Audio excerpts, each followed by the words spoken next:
ज्याप्रमाणे उत्तम अधिकारी मिळावा म्हणून परीक्षा असतात, सीईटीची परीक्षा असते, डॉक्टरसाठी NEETची परीक्षा असते, इंजिनिअरिंगसाठी परीक्षा असते, लॉची परीक्षा असते, वकिलांसाठी, जजेससाठी परीक्षा असते, अशाच परीक्षा पुढाऱ्यांसाठी का नसाव्या?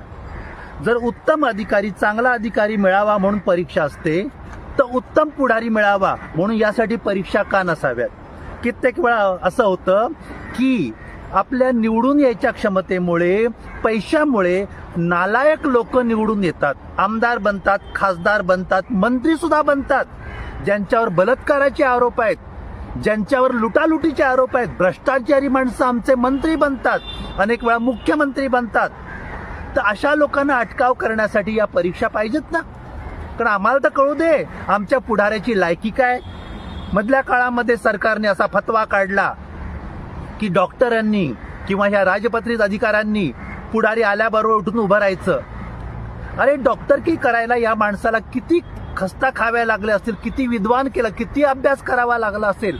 रात्रीचा दिवस एक करून त्यांनी मेडिकलचा अभ्यास केला, एंट्रन्स एक्झाम पास केली, परीक्षा दिल्या, तेव्हा जाऊन कुठे तो डॉक्टर बनला. या डॉक्टर बनलेल्या डॉक्टरने मग आपली रुग्णांना तपासायचं काम सोडून हा कुठला एखादा टुकार आमदार आला ज्याची लायकी नाही आहे, अशा माणसासाठी आपली कामधाम सोडून उभं राहायचं, रिस्पेक्ट द्यायचा, त्याच्याबरोबर तासनतास गप्पा मारत बसायचा आणि त्याचा अहंकार जोपासायचा. आणि हीच गोष्ट इंजिनिअरिंगसाठी आहे.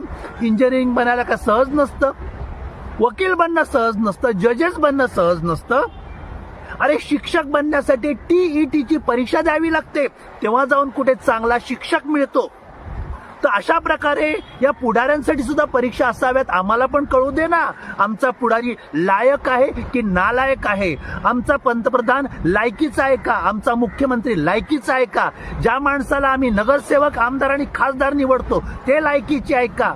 जर लायकीची माणसं सत्ताधारी म्हणून निवडून जातील त्यावेळेला त्यांच्या समोर डॉक्टरनी, इंजिनियरनी, वकिलांनी, जजेसनी हवं त्यांनी उठून उभं राहायचं. पण त्यासाठी आधी त्या पुढाऱ्यांची लायकी पाहिजे. आणि ही लायकी सिद्ध करण्यासाठी एकच आहे, जर इतर लोकांना परीक्षा द्यावी लागते, शिक्षकांना TETची परीक्षा द्यावी लागते, डॉक्टरांना नीटची परीक्षा द्यावी लागते, इंजिनियरला CET आणि JEEची परीक्षा द्यावी लागत असेल, तर पुढाऱ्यांना सुद्धा पात्रता परीक्षा द्यायलाच पाहिजे.